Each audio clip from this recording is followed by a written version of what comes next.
Hey friends, Diane here. Mr. Lucado gives us a beautiful and heart-wrenching story in this chapter 7 called God's Great Love. In the year 1878, the English princess Alice had a young son who became ill with black diphtheria and was repeatedly warned to stay away from him lest she become infected also. She did her best to comply, but one day she overheard him whisper to the nurse, "Why doesn't my mother kiss me anymore?" The words melted her heart. She ran to her son and smothered him in kisses. Within a few days, she was buried. That is a divine picture of love, is it not? Yet God did an even greater thing. The righteous died for the unrighteous, the sinless for the sinful, the perfect one for the imperfect ones. My friends, doubt no more. God loves you.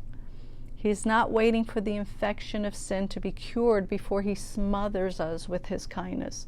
He is not biding his time until we get our act together. He is not holding out until we love him first.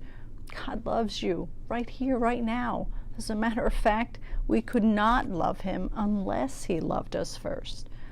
Again, I say, God loves you. So if it's not about me, how does that show God loves us? Because a good and loving father would never overburden his child. Mr. Lucado gives a wonderful example of this as he shares another story about his earthly father.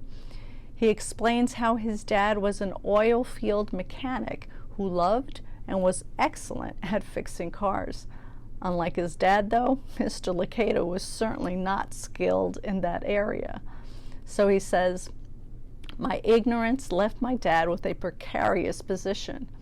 What does a skilled mechanic do with a son who is anything but?" As you begin formulating an answer, may I ask you this question? What does God do with us? Under his care, the universe runs like a Rolex. But with his children, most of us have trouble balancing a checkbook. So what does he do? Then he continues with what his dad did. Even though the young Max Lucado had no idea how to work on cars, his dad let him help out anyway. He gave him tasks that he knew his son could handle. Listen.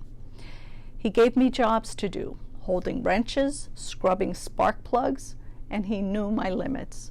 Never once did he say, "Max, tear apart that transmission, will you? One of the gears is broken." Never said it. For one thing, he likes his transmission. For another, he loved me. He loved me too much to give me too much. Do we see it? God loves us way too much to make life all about you and me. Let's wrap up this section of the book tomorrow. I'll see you then.